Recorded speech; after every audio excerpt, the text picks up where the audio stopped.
Donc, je suis le fondateur d'eGreen, une solution d'économie d'énergie dans les bâtiments, logements et bâtiments tertiaires, au travers du suivi des consommations et du changement de comportement des occupants.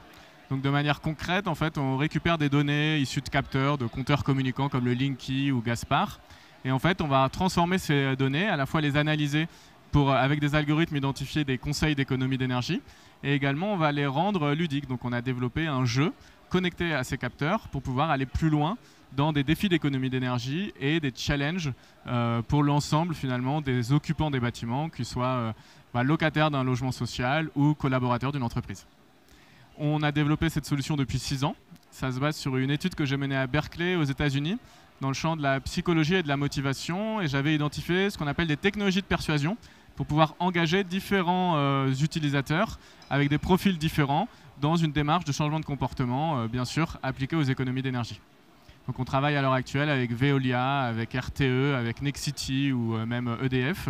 Et l'idée, c'est d'aller plus loin en proposant véritablement un jeu vidéo qui soit le plus social possible et le plus engageant possible pour accompagner la transition énergétique.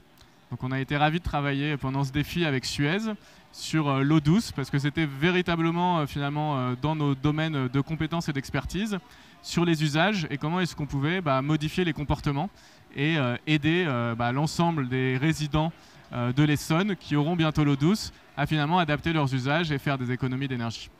Donc nous, notre vision dans le futur, c'est d'avoir des villes et des bâtiments intelligents qui passent par l'occupant et d'essayer de rendre responsable cet occupant, pas au travers de la culpabilisation, mais bien au contraire au travers finalement d'une communauté engageante et de jeux et d'une approche ludique.